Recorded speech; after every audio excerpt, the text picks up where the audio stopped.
Joining me live now is former Nationals MP, former Howard Government Minister and Bondi Partners Senior Advisor, Peter McGauran. Peter, thanks for your time. Why do you think the PM's reluctant to launch a Royal Commission? He would be influenced by the old political adage, don't call an inquiry unless you know its outcome.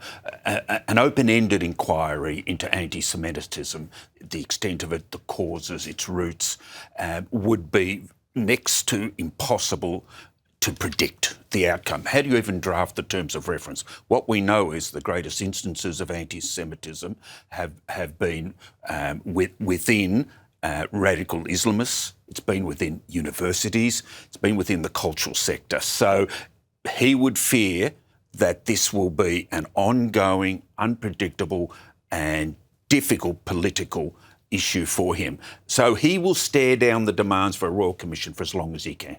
Do you think Australia needs one? I do. I think you'd have to curb the terms of reference, but that's so that it is as definable as possible. But Royal Commissioners are well known for seeking an expansion of their powers of inquiry or unilaterally going in a different direction. Mr Albanese does not want the politics of the next 2 years to be dominated by an issue he can't control and may have a lot to be concerned about from the actions of himself and his own government. Shifting gears, the opposition's had a rough year, hasn't it? Yes, no doubt. There's some suggestion that they're looking better now than they were 6 months ago. And there's a number of issues next year, Ruben, that do play into their hands if they're good enough and if they work hard enough. The economy.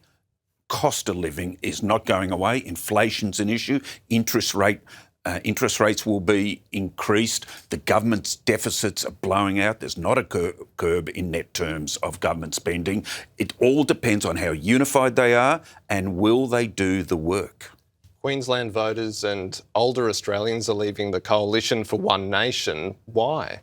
It's a serious threat to the Coalition, no doubt. The message is simple, it's straightforward, particularly on issues like immigration, anti-Semitism, and of course, immigration's another issue that Susan Lee is about to tackle.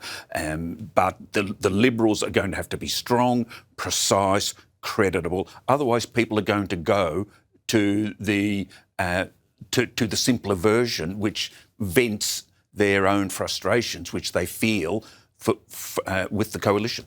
Anthony Albanese was under pressure after the Bondi attack. Pressure was already building with the expenses scandal. How do you think that will impact Labor going into 2026? Very seriously. The Prime Minister has not risen to the occasion, clearly, and I think it's because his government made so many wrong decisions in regard to Israel, the state, and failed to take sufficient action to stem the potential for violence, plus the expenses scandal. He let that drift.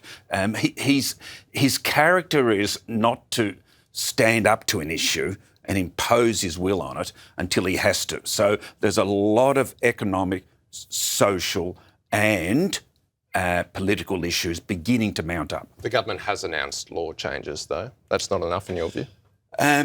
We'll see. Thankfully, the states seem to be doing more, particularly in New South Wales, and if Victoria follows New South Wales, as should the others, then we will have strong, on-the-ground police and judicial powers to better counter anti-Semitism. But the leadership has to come from the federal government and the laws need to be reflected by the federal parliament. Peter, thanks for your time. We appreciate you coming in on Boxing Day. Thanks, Ruben. Thanks, Peter.